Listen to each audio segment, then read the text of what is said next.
Well, any but a traveler.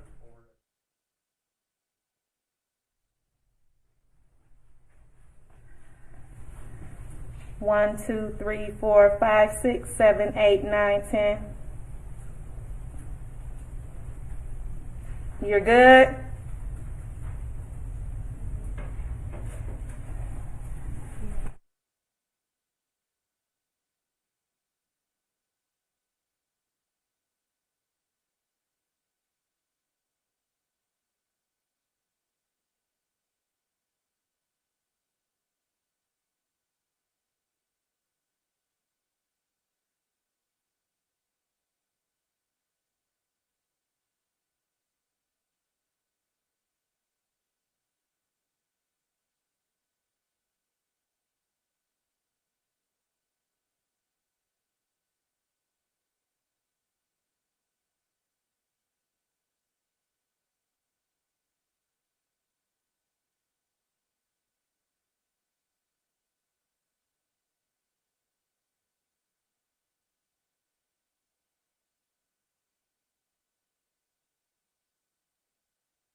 1, 2, 3, 4, 5, 6, 7, 8, 9, 10, 11, 12, 13, 14, 15.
Matter before the court is State of Minnesota versus Derek Michael Chauvin.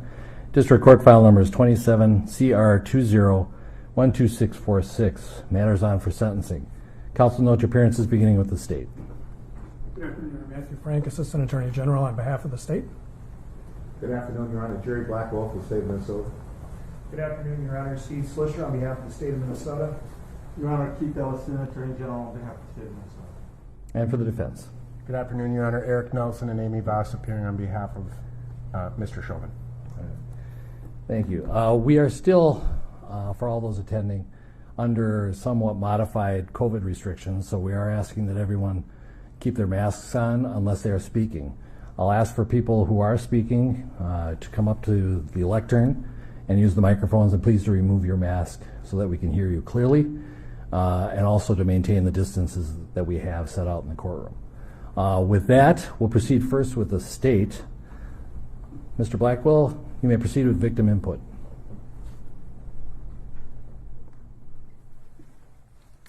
Your Honor, we have 4 victim impact statements. We will start with the 7-year-old daughter of George Floyd, Gianna Floyd, who will present hers by video.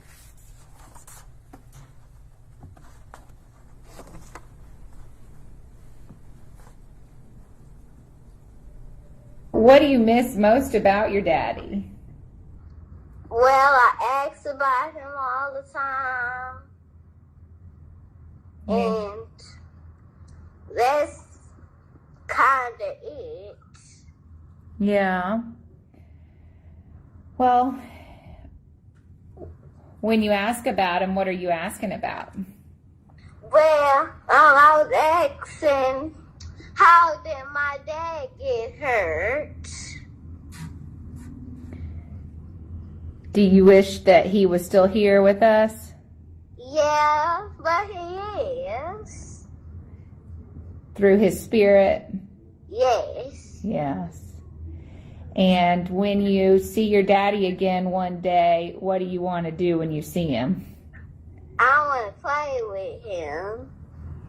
What kind of games do you want to play with him? I want to play with him, have fun, go on a plane ride, and that's it. Yeah. We used to have dinner meals every single night before we went to bed. My daddy always used to help me brush my teeth. Oh. Do you miss him helping brush your teeth? Yes. How do you hope that the world remembers him? Well, they help him because those mean people did something to him. Yeah. If you could say anything to your daddy right now, what would it be? It would be, I miss you and I love you. All right. Thank you, Gianna. I really appreciate you answering questions today. That was Gianna Floyd. Your Honor, next we'll hear from the nephew of George Floyd, Brandon Williams. Mr. Williams.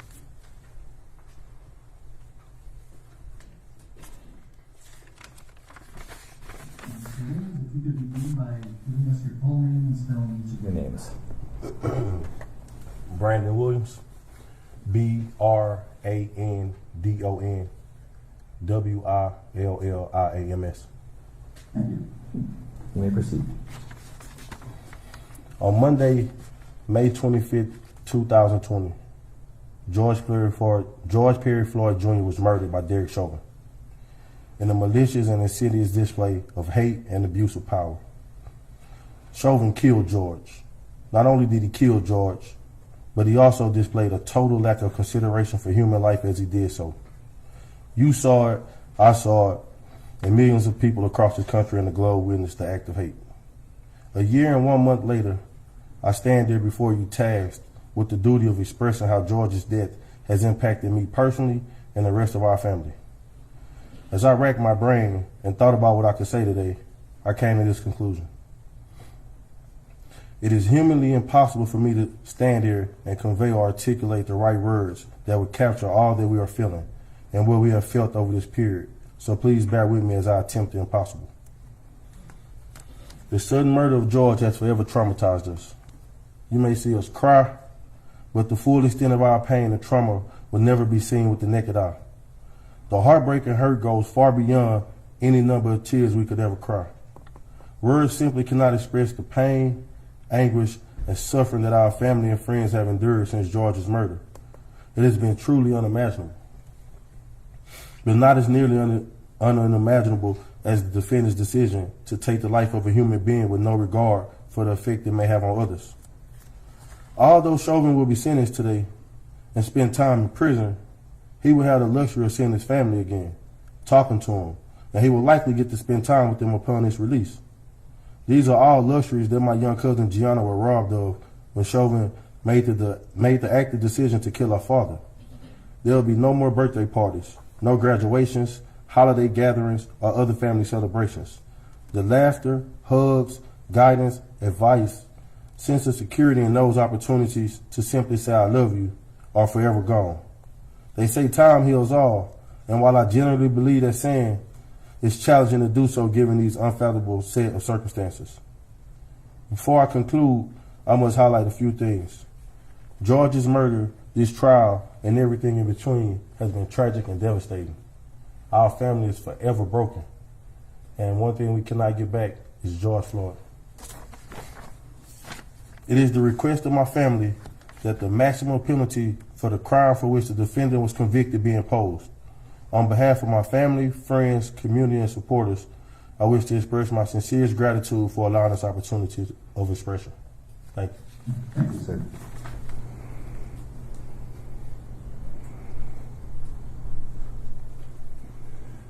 Your Honor, first, just for the record, this wonderful lady standing here is a Hennepin County victim advocate.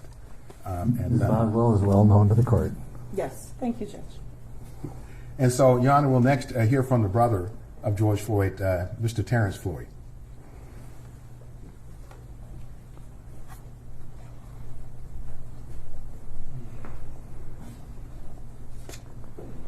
And Mr. Floyd, if you could state your full name, spelling each of your names. Yes. Terrence Floyd. That's Terrence, Floyd, Floyd. Go ahead.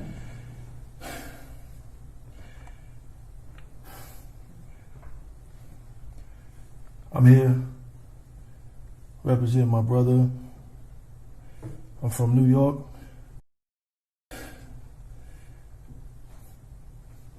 On May 25th, 2020, my brother was murdered, everyone knows, by Derek Chauvin. The facts of this case were proven beyond a reasonable doubt, and 3 guilty verdicts have been rendered.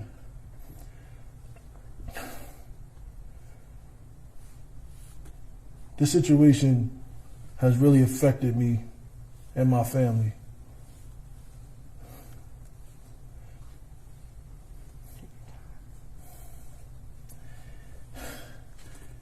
Any family member that has went through this, we are part of a fraternity of families, and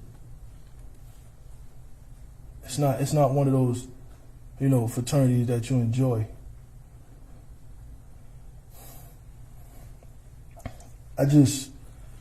Over this last year and months, I actually talked to a few people, and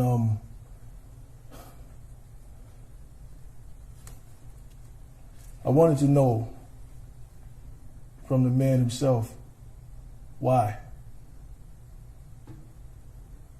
What were you thinking? What was going through your head when you had your knee on my brother's neck? Why when you knew that he posed no threat anymore, he was handcuffed, why you didn't at least get up? Why you stayed there?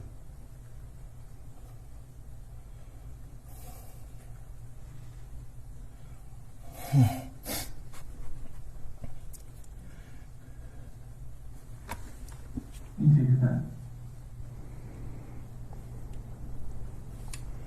A month before my brother was murdered, I was on the phone with him, and we had a long conversation.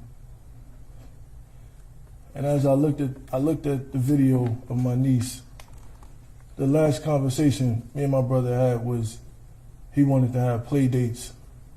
He wanted to plan play dates with Gianna and my daughter. And we started setting it up. That can't happen. And I have to, my daughter's still young, but I still have to explain to her because this is history. This is a case everybody knows about. So she's gonna find out, and I'm gonna have to explain that to her. And I think that's, to me, harder than even just standing here, that I have to talk to my daughter and tell her, you know, about her niece, about her uncle, about the situation. That's basically reliving it all over again, years down the line.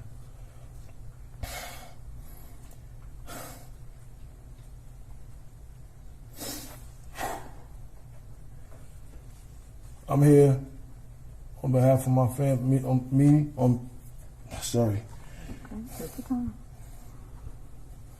behalf of me and my family, we seek the maximum penalty. We don't want to see no more slaps on the wrists. We've been through that already. In my community, in my culture, we've been through that already. Smacked on the wrist. No.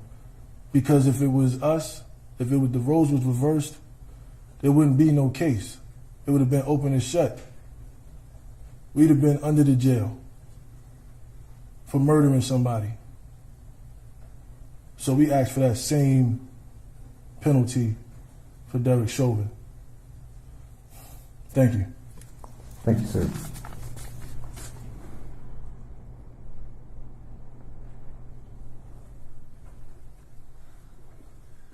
Your Honor, the final victim impact statement for the state will come from George Floyd's brother, Phalonis Floyd.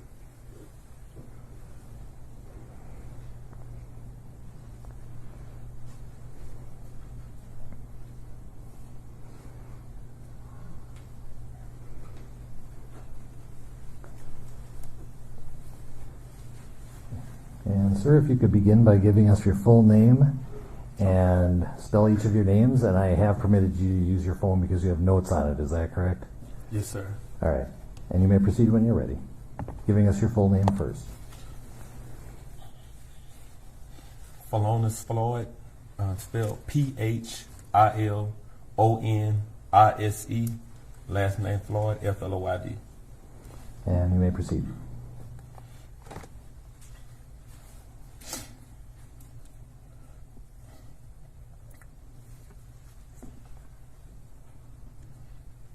One year ago, May 25th, my brother George was murdered by Derek Chauvin and his co-defendants in broad daylight with a knee to his neck for 9 minutes and 29 seconds.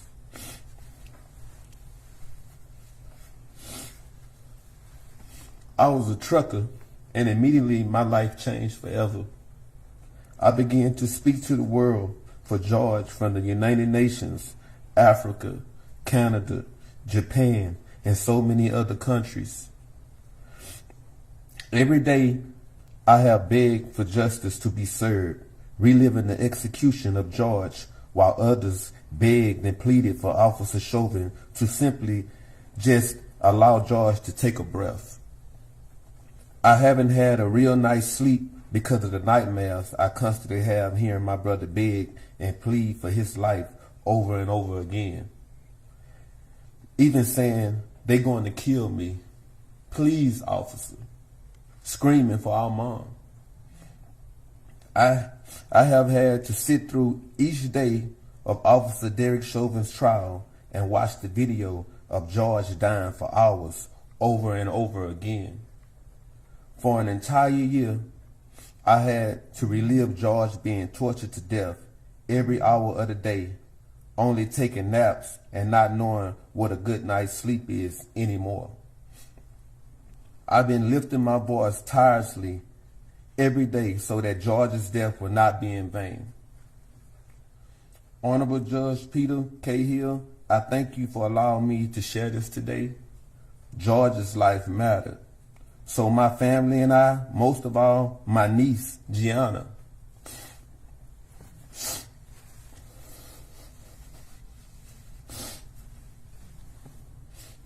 My niece, Gianna, she needs closure. I'm asking that you please find it suitable to give Officer Chauvin the maximum sentence possible, charge that he has been found guilty for. My family and I have been given a life sentence. We will never be able to get George back. Daddy's our daughter's first love. He would never be able to walk Gianna down the aisle at her wedding, attend those magical moments of her life like a daddy-daughter dance, sweet 16 party, seeing her out for prom graduations, and she would never be able to have any personal memories with her father. With a smirk on his face and children present, Officer Chauvin used excessive force and acted against his training. Chauvin had no regards for human life, George's life. I stand before you today asking you to please help us find closure by giving Chauvin the maximum sentence possible, making sure he does his time consecutively without the possibilities of parole, probation, or getting out early for good behavior. Thank you. Thank you, sir.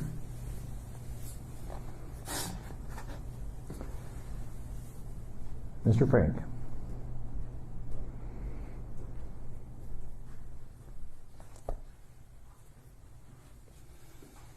Thank you, Your Honor. Here today, of course, for sentencing, gives us an opportunity to speak about other matters that I think are involved in sentencing and where we are in the criminal justice system in the processing of this case.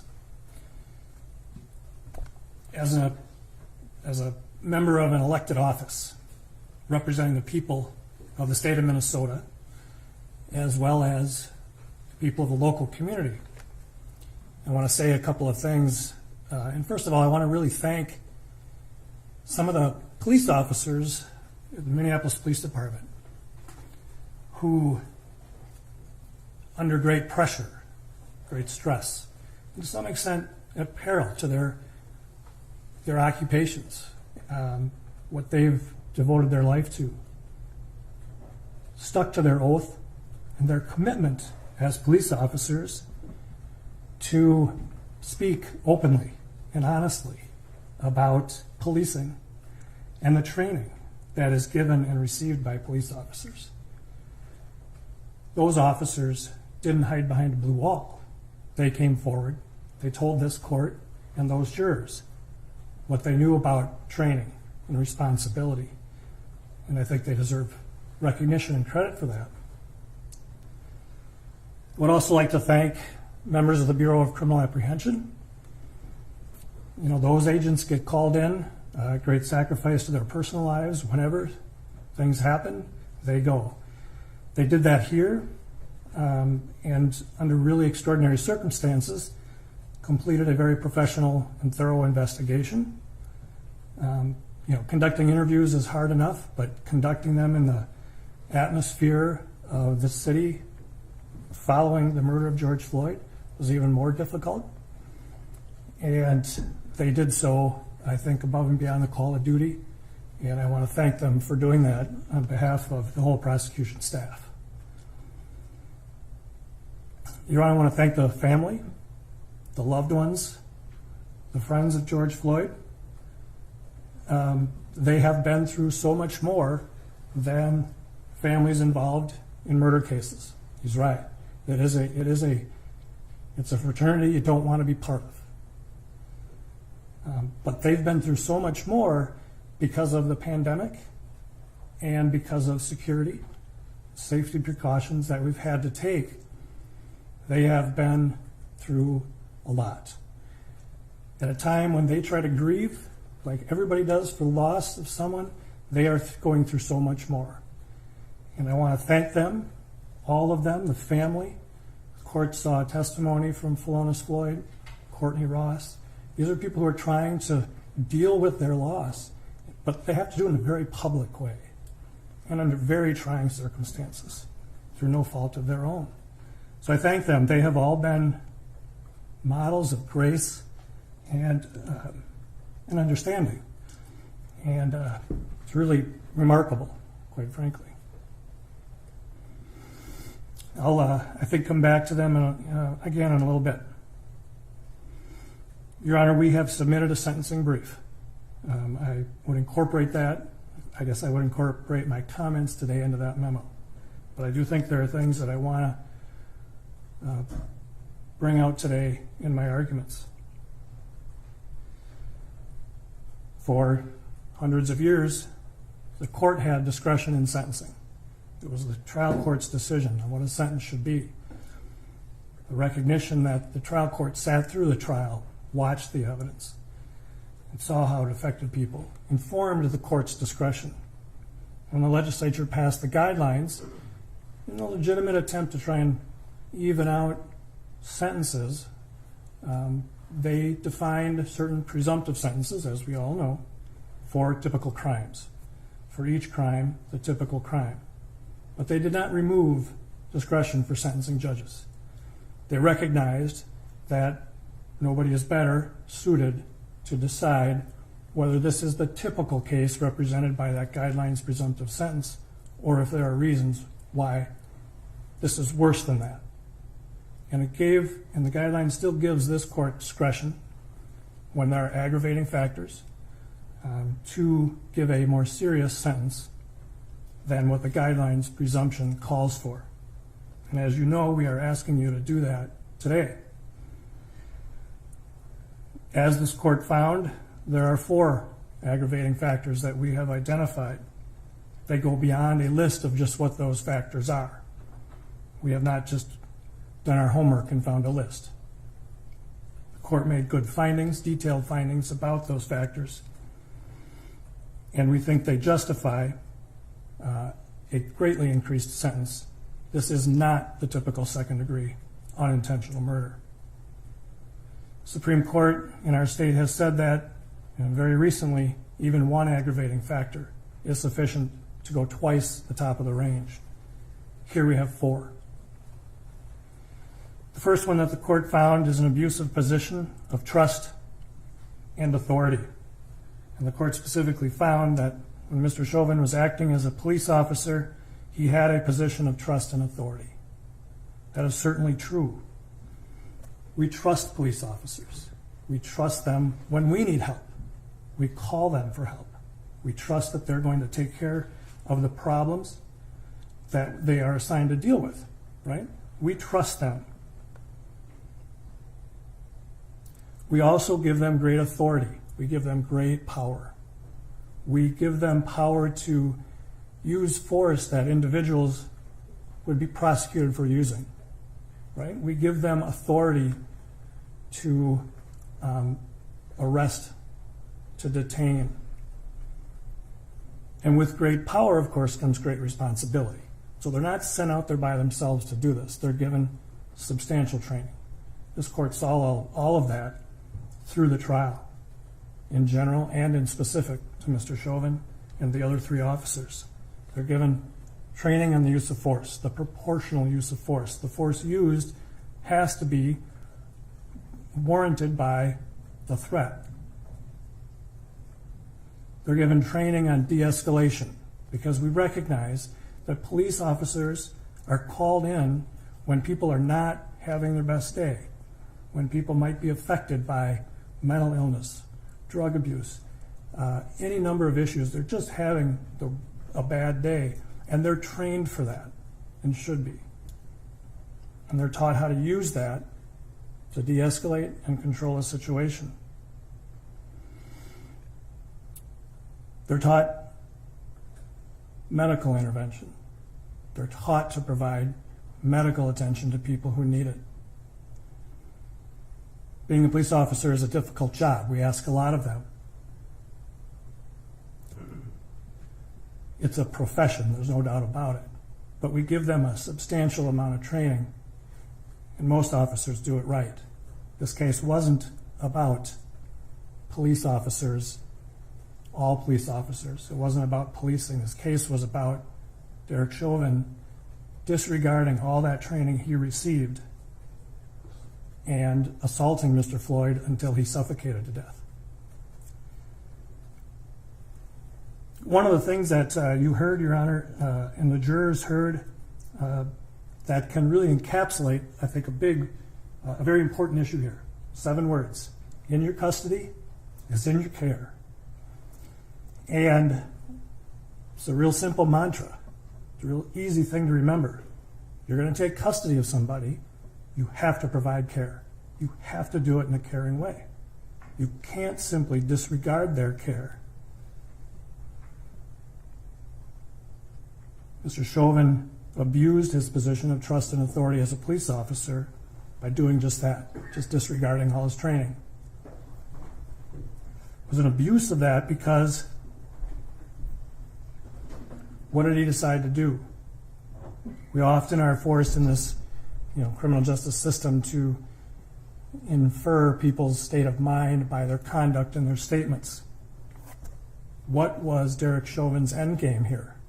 What was the plan?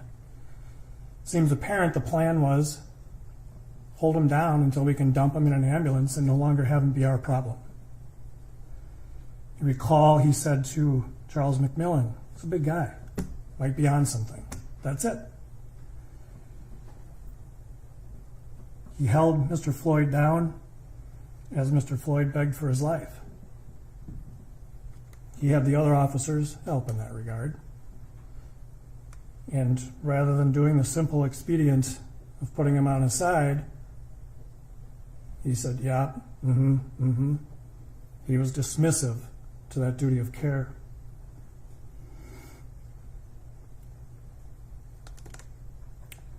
We trust that arrestees will be treated with respect, reasonable force, and that their medical needs will be addressed. I'm paraphrasing from the court's findings. That trust was violated. We trust that they will use their authority reasonably, and this was a particularly egregious abuse of that force. Again, paraphrasing the court's findings. The typical second-degree murder does not involve that extent of abuse of a dearly held position of abuse or a position of authority and trust by the community and by individuals of the community. Your Honor found that Mr. Floyd was treated by Mr. Chauvin with particular cruelty. I think tortured is the right word. We know that, we've all seen it. Mr. Floyd did not want to be in the back seat. That's it. That's the rub. It was the need to get him in that back seat no matter what. And we all saw that once he was pulled out of that back seat, he calmed right down. He even willingly went down to the ground. I'm going down, he said. And he went down to the ground, not fighting, not punching, and he was placed initially on his side. He's already handcuffed. He's placed on his side in the recovery position, like he should be, because he's trying to breathe, and then quickly placed prone on the ground, face down. Mr. Chauvin put his left knee on George Floyd's neck, his right knee on George Floyd's back, face down on the pavement. Had Officer King sit on Mr. Floyd's waist area and had Officer Lane hold his feet down. You can even see Mr. Floyd trying to pull his feet up. We all are going to fight to breathe. Everybody knows that fear when you all of a sudden realize you're having trouble breathing. It's just innate, right? We want to survive. We know we have to breathe. And there's an automatic reaction when you begin to feel like that is threatened. And you can see Mr. Floyd going through that. He tries to pull his feet up. But he's held down by these three officers while Officer Tao is looking on. He later, of course, goes to keep the people who want to help away. He's placed face down in this pavement so harshly that it rubs the skin off his face. He has injuries to his face from being face down on that pavement. He has injuries to his knuckles from just trying to lift himself up. And he's telling Officer Chauvin, "I can't breathe. I'm dying." And Mr. Chauvin's response was, "Uh-huh." And all this time, I mean, imagine what Mr. Floyd is going through. If we're going to talk about particular cruelty and torture, really try to appreciate what he's going through. He knows he's suffocating. We all know that feeling of not being able to breathe enough. And he's begging, he's pleading, and he's being ignored. His concerns are being dismissed by somebody who has taken custody but not care. And he was kept in that prone position for 9.5 minutes and was suffocated. There's no other way to say it. That's particularly cruel. That is more cruel than a typical second-degree unintentional murder. Significantly more. This is not a momentary gunshot, punch to the face. This is 9.5 minutes of cruelty to a man who was helpless and just begging for his life. This court found that there were children present, standing only a few feet from these officers. These children, who were ages 17 and one child age 9. Why is that an aggravating factor? Well, I think everybody can figure that out. Right? It's particularly bad to commit a crime in front of children. We've heard a lot of academia about the development of the young brain and how long it can take. And here you got a couple of teenage girls and a 9-year-old girl. How are they going to process this? Standing feet from a man being suffocated by police officers. Such a stark sight that one of the children even says, "We got to call the police on the police." How do you process that as a 9-year-old?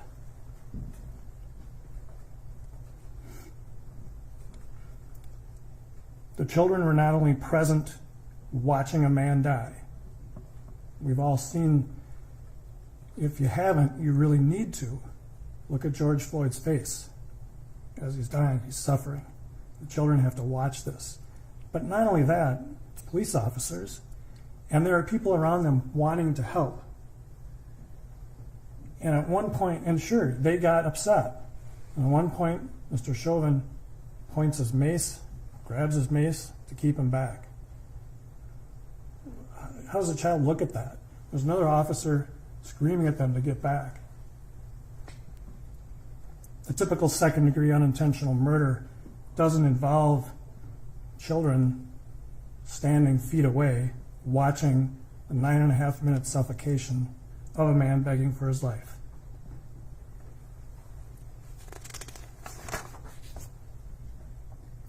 This court also made a finding that the defendant committed the offense with the involvement of 3 or more other persons. Lane and King were involved directly in the restraint, and that Tao kept the bystanders at bay. I've already talked a little bit about Lane and King's role in holding Mr. Floyd down. They recognized that he was pulseless, that Mr. Floyd was pulseless at one point, and yet really made no effort to take care of the person in their custody. Officer Tao watched most of the suffocation and then only went over to keep people from giving help. One person who is identified as a medical trained firefighter for the city of Minneapolis, and that was dismissed. Like, are we going to believe her? So they kept trained medical people from providing help. These were all uniformed peace officers, adding to that abuse of trust and authority. You know, I know the defense has asked the court for probation. I'm not going to spend a lot of time arguing that. It's so outside of the realm of, I think, real possibility. This is a murder. I understand some of the arguments made on behalf of Mr. Chauvin. I understand, well, no, I can't understand what his family members and friends are going through. I can't. But it's certainly not enough for a departure to probation for a second-degree murder. We believe, Your Honor, that these 4 aggravating factors and the findings that the court has made certainly justify an upward departure. Because there are 4 of them, not standing alone, but in a sense, not overlapping, but coming together to show this is not the typical second-degree murder. This is egregious. And this justifies a double upward departure. From the top of the box, which is 180 months, we're asking the court to do a double departure, recognizing all 4 factors, to 360 months. As I mentioned before, Your Honor, this is sentencing. This is the time for victims, right? This is the time for the loved ones of the victim and the community to have a say. Again, I commend this family. I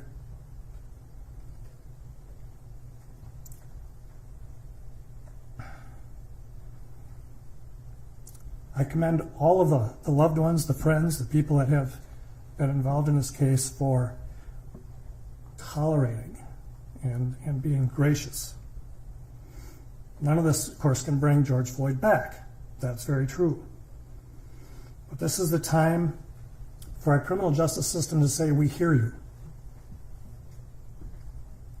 This is the time for their criminal justice system to say, we recognize that this harm you're going through is real, and while we can't feel what you're feeling, we know we can do what your criminal justice system should do and recognize the severity of this crime and reflect that in the sentence to be given. It's time for this criminal justice system to say, we recognize this is more serious than the typical second-degree unintentional murder. The 4 reasons the court found reflect that and give this court more than an adequate basis to do that. Your Honor, we ask the court to impose a sentence of 360 months, commitment to the Commissioner of Corrections. As you know, Your Honor, there are no fines in murder cases. And we would ask the court just to reserve the issue of restitution. We can clarify that with the family and present that to the court for 30 days. Thank you, Your Honor. Anything further from the state? No, Your Honor. Okay. Mr. Nelson. I'm sorry. Mr. Blackwell? I'm sorry, Your Honor, just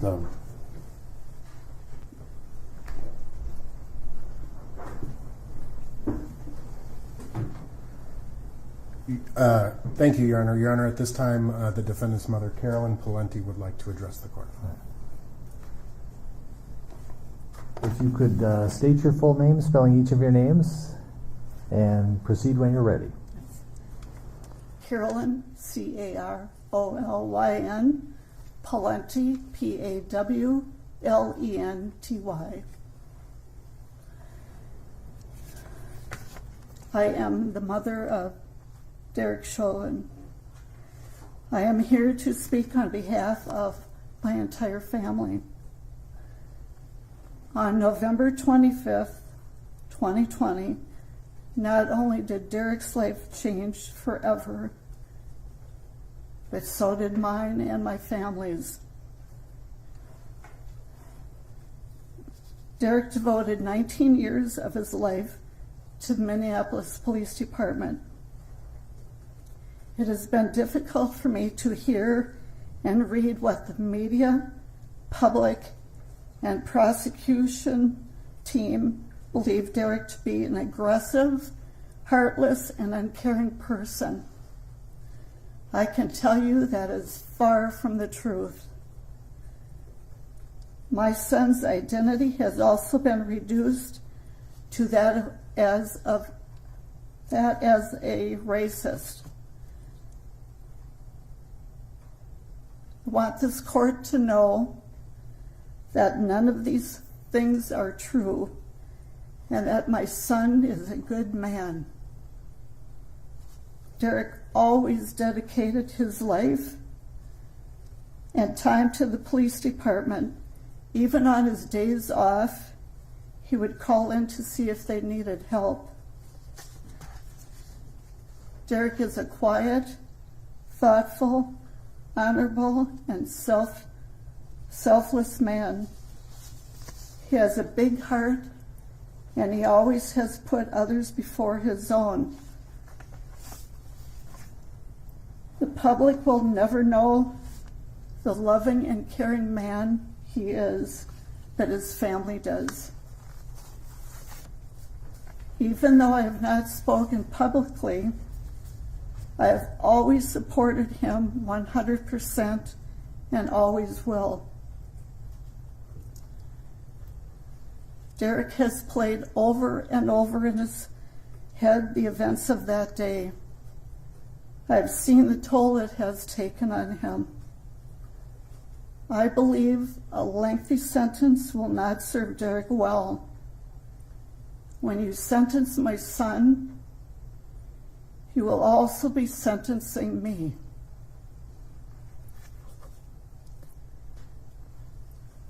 I will not be able to see Derek, talk to him on the phone, or give him our special hug. Plus the fact that when he is released, his father and I most likely will not be here.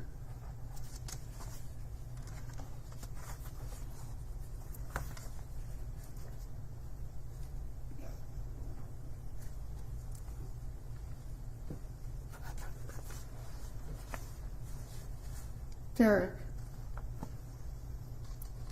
my happiest moment is when I gave birth to you.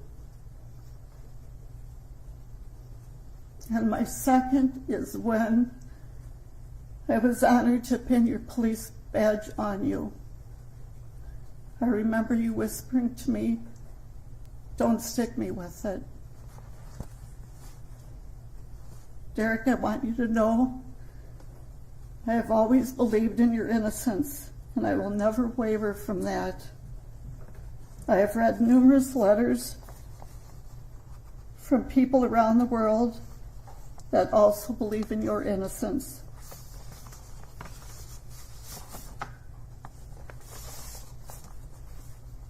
No matter where you go, where you are, I will always be there to visit you. I promise you I will stay strong, as we talked about, and I want you to do the same for me. I will do what you told me to do, take care of myself, so I will be here for you when you come home. Remember, there is no stronger bond or love than a mother's love. One final thought I want you to remember. Remember, you are my favorite son. Thank you for your time. Thank you. Mr. Nelson.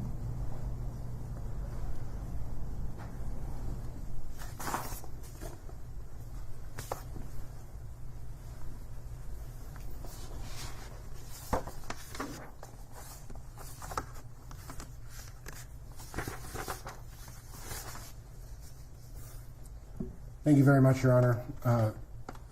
It is my intent that my remarks this afternoon be quite brief.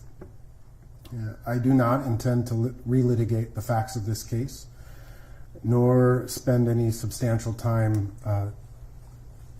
looking at the law. The court is very familiar with the facts of this case, and the parties have fully briefed the court relevant to the sentencing factors. And we recognize that in any case, any sentencing that comes before the court is tasked with a difficult job. The court must craft a sentence that serves the interests of justice, a rather nebulous term. The court must take into consideration the victim impact, public interests, as well as the circumstances and the history of the defendant. And in this case, more than any other that likely any of us have ever been involved in, that task is exceedingly more difficult. In my remarks today, I just wish to briefly address each of those three considerations, starting with the public impact.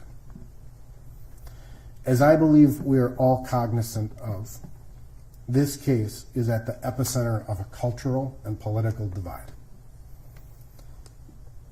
We tried to keep a lot of that out of the courtroom during the trial and make this case about the facts. But we recognize what has happened as a result of this case. There are a great number of people who will view any sentence you pronounce as overly lenient and insufficient to satisfy justice.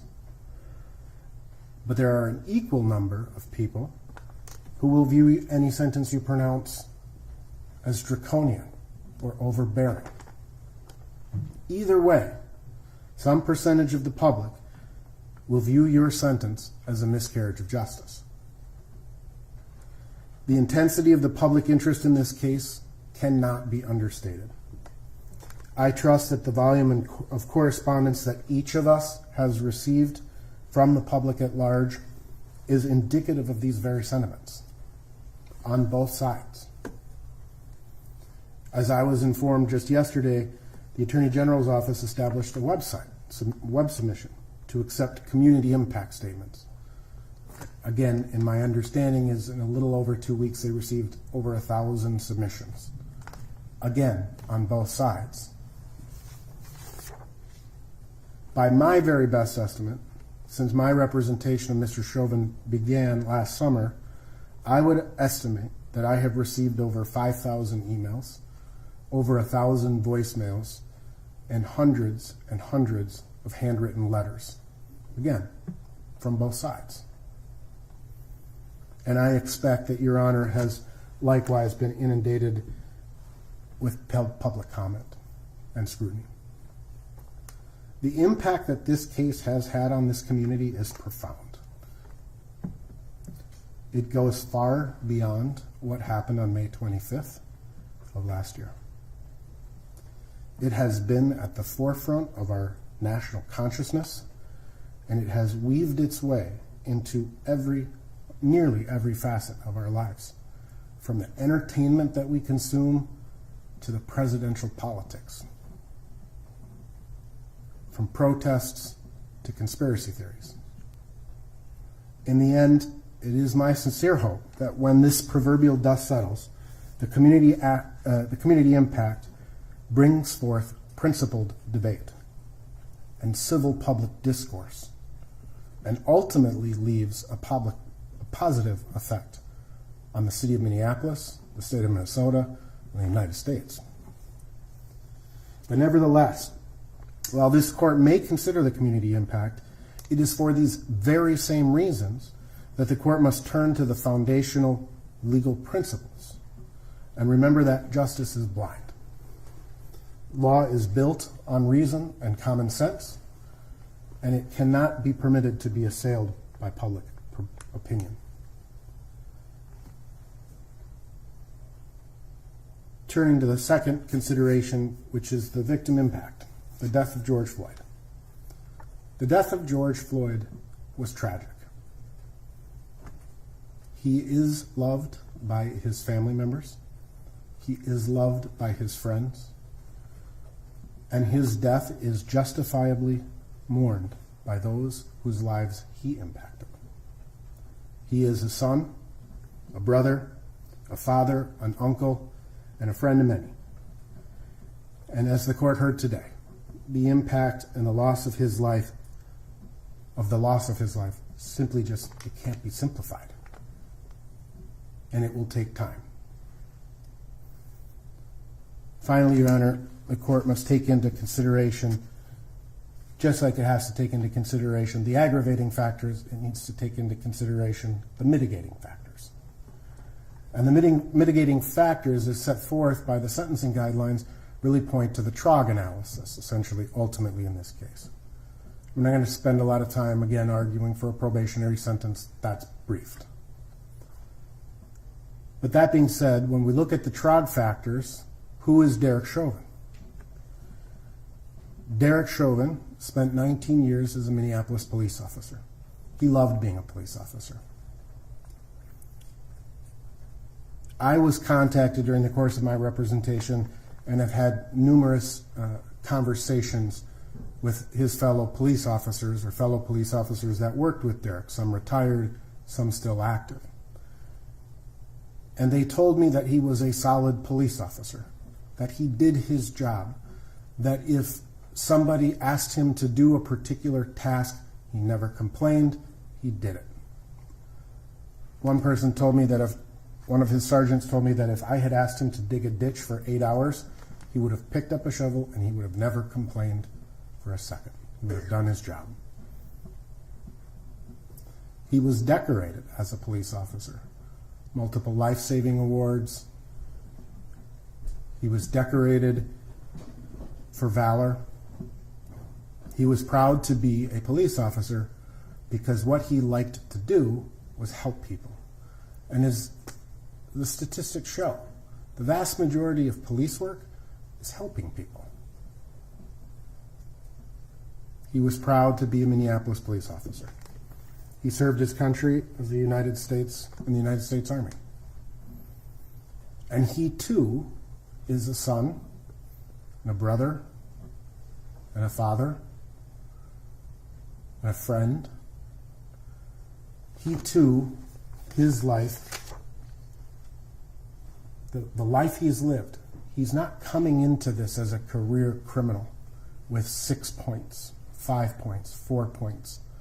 He's coming into this never having violated the law because he lived an honorable life and he attempted to live an honorable life.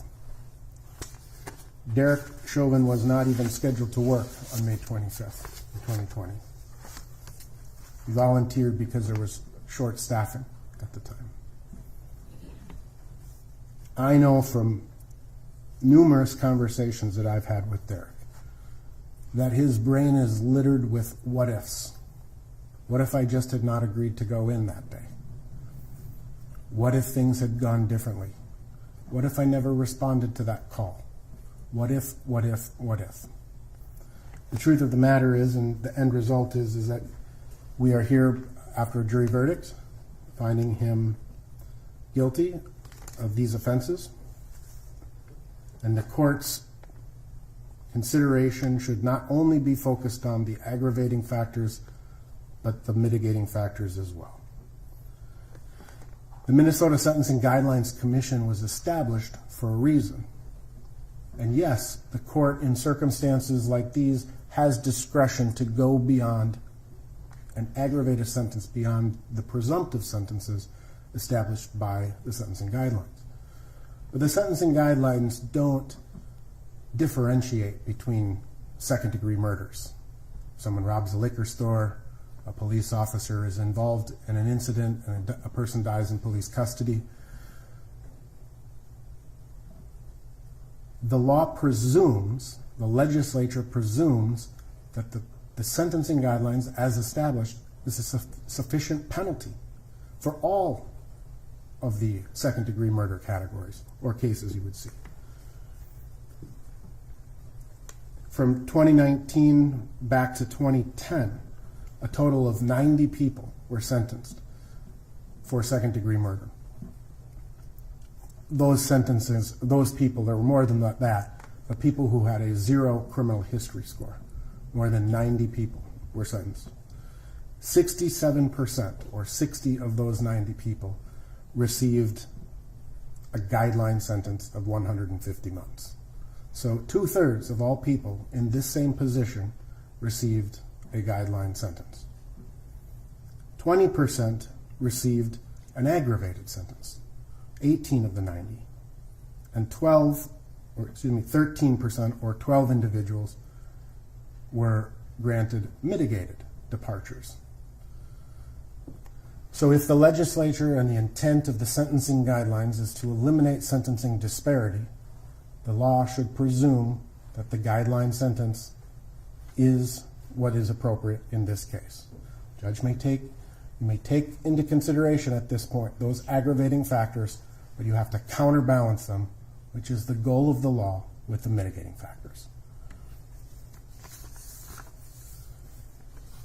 I know that this has been an incredibly difficult case for the Floyd family to have to endure. The state of Minnesota, likewise, the prosecutors in this case have endured quite a bit, as has Mr. Chauvin's family. This is a case that has changed the world to some degree, and I hope it's positive.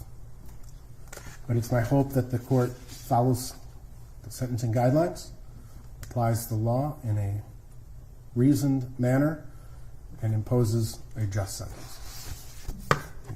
Actually, Mr. Chauvin, would you join Mr. Nelson at the lectern?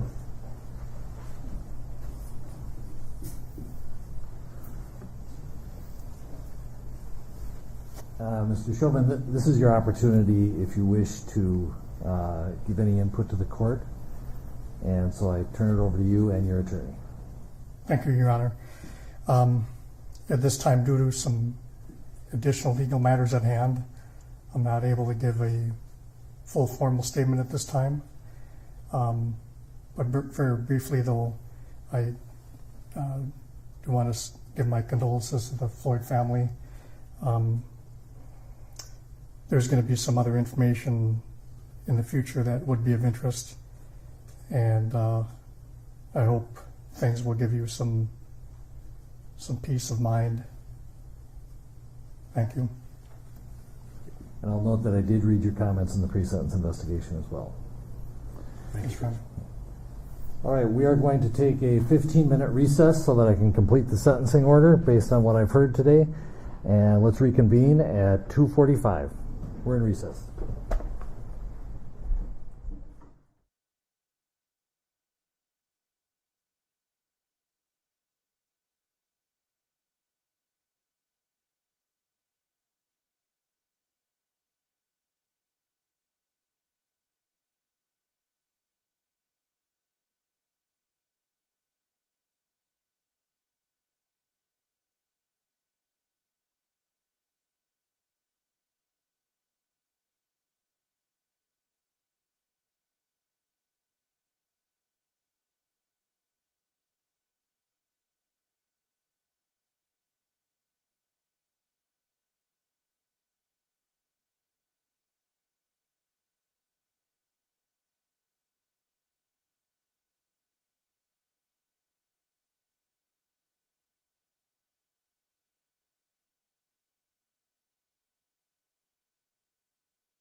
All right, thank you all. We're back in session and on the record. Well, first of all, I wanted to thank everybody for being here and for providing the input you did. Not just the people who were in the courtroom here, but also those who provided written statements, both from the Floyd family and the defendant's family. I've read all the impact statements that were submitted earlier and listened carefully to all the input here today. And it is truly appreciated that you took the time to stay with this case and to provide me with input. I have reviewed the pre-sentence investigation and carefully considered all the facts of the case and the law, but my comments are actually going to be very brief because most of it's going to be in writing. I have a 22-page memorandum that is going to be attached to the sentencing order. And why am I doing it in writing? To emphasize the fact that determining the appropriate sentence in any case, and in this case, is a legal analysis. It's applying the rule of law to the facts of an individual and specific case. And that is why, as opposed to trying to being profound here on the record, I prefer that you read the legal analysis that explains how I determined the sentence in this case.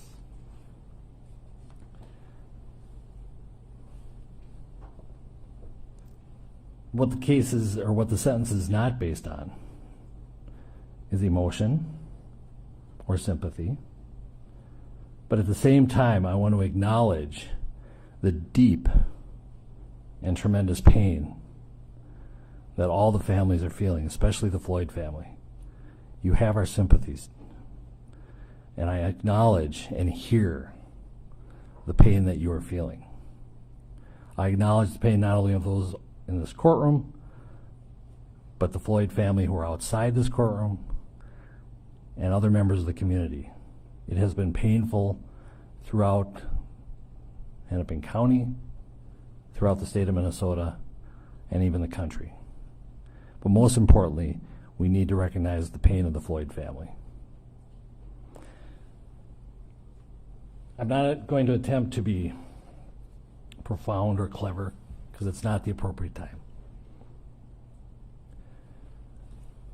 I'm not basing my sentence also on public opinion.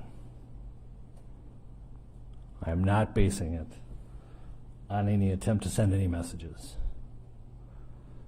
A trial court judge, the job of a trial court judge is to apply the law to specific facts and to deal with individual cases.